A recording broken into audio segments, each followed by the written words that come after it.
നമസ്കാരം. പ്രാദേശിക വാർത്തകൾ. ഈ വാർത്തകൾ നിങ്ങൾക്കായി അവതരിപ്പിക്കുന്നത് Marvel agencies, Thrissur road, Irinjalakuda. ഇരിങ്ങാലക്കുടയിലെ സമ്പൂർണ്ണ digital hub moment super shopping ഡാന, ഇരിങ്ങാലക്കുട. ശ്രീ കൂടൽമാണിക്യം ക്ഷേത്രത്തിൽ ഭക്തിസാന്ദ്രമായ അന്തരീക്ഷത്തിൽ തണ്ടിക വരവ് ആഘോഷിച്ചു. വർഷത്തിൽ ആദ്യമായി കൃഷി ചെയ്ത് വിളയിച്ച വിഭവങ്ങൾ കൊണ്ട് ക്ഷേത്രത്തിൽ നിവേദ്യം അർപ്പിക്കുന്ന തൃപ്പുത്തരിക്ക് ആവശ്യമായ നിവേദ്യ വസ്തുക്കൾ മുള തണ്ടികയിൽ കെട്ടി കാൽനടയായി ചാലക്കുടി പോട്ട പാട്ട പ്രവൃത്തി കച്ചേരിയിൽ നിന്നും കൊണ്ടുവരുന്ന ചടങ്ങാണ് തണ്ടിക വരവ്. ബുധനാഴ്ച വൈകിട്ട് ഠാണാവിലെ ദേവസ്വം സ്ഥലത്ത് എത്തിയ തണ്ടിക വരവിനെ ദേവസ്വം ഭരണസമിതി അംഗങ്ങളും ജീവനക്കാരും ഭക്തജനങ്ങളും ചേർന്ന് സ്വീകരിച്ചു. തുടർന്ന് ആൽത്തറയ്ക്കൽ നിന്നും വാദ്യമേളങ്ങളുടെ അകമ്പടിയോടെയാണ് തണ്ടിക വരവിനെ ക്ഷേത്രത്തിലേക്ക് ആനയിച്ചത്.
ഇരിങ്ങാലക്കുട ജനറൽ ആശുപത്രിക്ക് കായകൽപ്പ് അവാർഡ്. 2024-2025 വർഷത്തിൽ സംസ്ഥാനത്തെ ജില്ലാ ജനറൽ സ്ത്രീകളുടെയും കുട്ടികളുടെയും ആശുപത്രി വിഭാഗത്തിൽ 93 മാർക്കോടെയാണ് സംസ്ഥാന തലത്തിൽ 1ാം സ്ഥാനത്തിനും കായകൽപ്പ് അവാർഡിനും അർഹരായത്.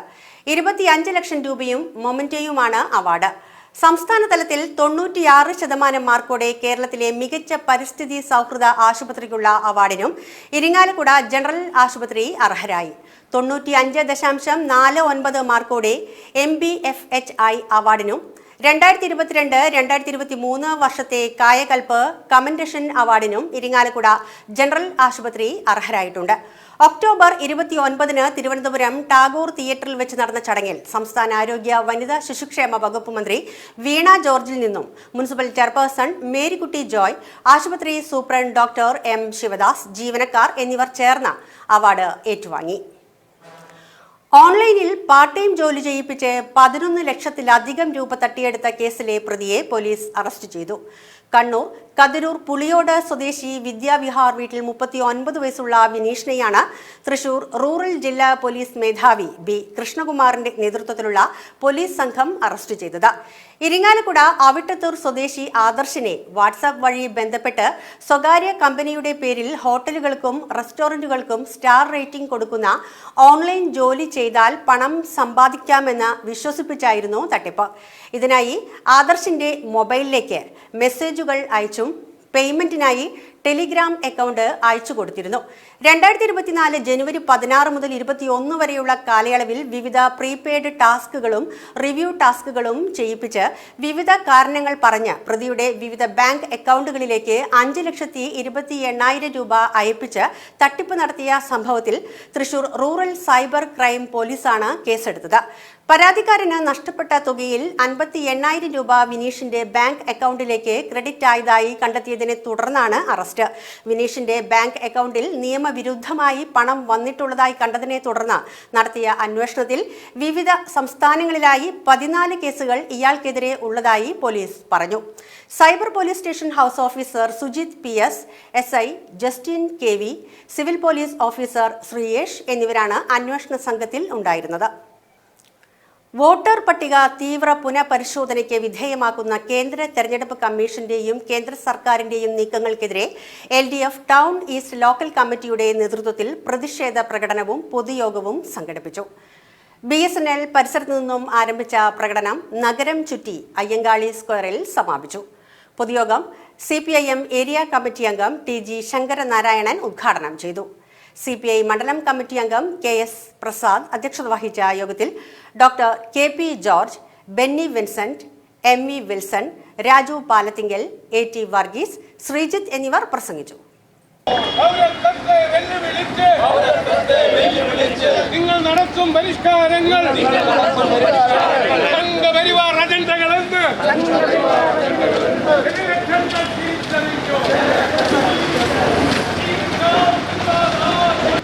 നേരത്തെ ഇവിടെ സൂചിപ്പിച്ചതുപോലെ 2024 ചാർ സൗ പാർ എന്നാണ് നരേന്ദ്രമോദി ഇന്ത്യ രാജ്യത്തെ പൊതുയോഗങ്ങളിലെല്ലാം തന്നെ പ്രസംഗിച്ചത്.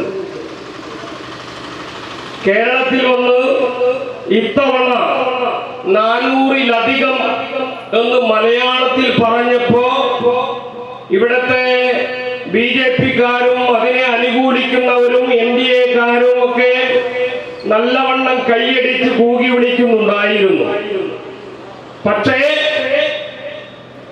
400 പോയിട്ട് NDA കക്ഷിക്ക് 298-ലേക്ക് എത്തുന്നതിന് വേണ്ടിയേ സാധിച്ചുള്ളൂ. 300 തികയ്ക്കുന്നതിന് വേണ്ടി സാധിച്ചില്ല. 2019 NDA BJP-ക്ക് ഒറ്റയ്ക്ക് 303 സീറ്റുകൾ ഉണ്ടായിരുന്നു. അത് ഇത്തവണ 240-ലേക്ക് ചുരുങ്ങിപ്പോയി. പിന്നീട് നേരത്തെ പറഞ്ഞ പോലെ ചന്ദ്രബാബു നായിഡുവിന്റെയും നിതീഷ് കുമാറിനെയും കൂട്ടുപിടിച്ചുകൊണ്ട് ഭരണത്തിലേറിയത് നമ്മൾ കണ്ടതാണ്. ഇരിങ്ങാലക്കുട നഗരസഭയിലെ 22ാം വാർഡ് കോൺഗ്രസ് കമ്മിറ്റിയുടെ നേതൃത്വത്തിൽ സംഘടിപ്പിച്ച കുടുംബ സംഗമം KPCC മുൻ ജനറൽ സെക്രട്ടറി MP ജാക്സൺ ഉദ്ഘാടനം ചെയ്തു. Ward Congress committee president K Manoj Kumar അധ്യക്ഷത വഹിച്ച യോഗത്തിൽ മുൻ MP പ്രൊഫസർ സാവിത്രി ലക്ഷ്മണൻ, മണ്ഡലം Congress committee president CS Abdul Haq, മുൻ municipal vice chairman K Venugopal, മുൻ block Congress committee president TV Charlie, municipal councillor OS Avinash എന്നിവർ പ്രസംഗിച്ചു. നടവരമ്പ് ഡോക്ടർ പടി പുതിയടത്ത് രഘു മേനോൻ അന്തരിച്ചു. 79 വയസ്സായിരുന്നു. സംസ്കാരം വ്യാഴാഴ്ച രാവിലെ 11-ന് വീട്ടുവളപ്പിൽ വെച്ച് നടക്കും. പത്മിനി ഭാര്യയും രാജേശ്വരി, രശ്മി എന്നിവർ മക്കളുമാണ്. അനിൽ, രാധാകൃഷ്ണൻ എന്നിവർ മരുമക്കളാണ്. ഇതോടെ വാർത്തകൾ കഴിഞ്ഞു. നമസ്കാരം.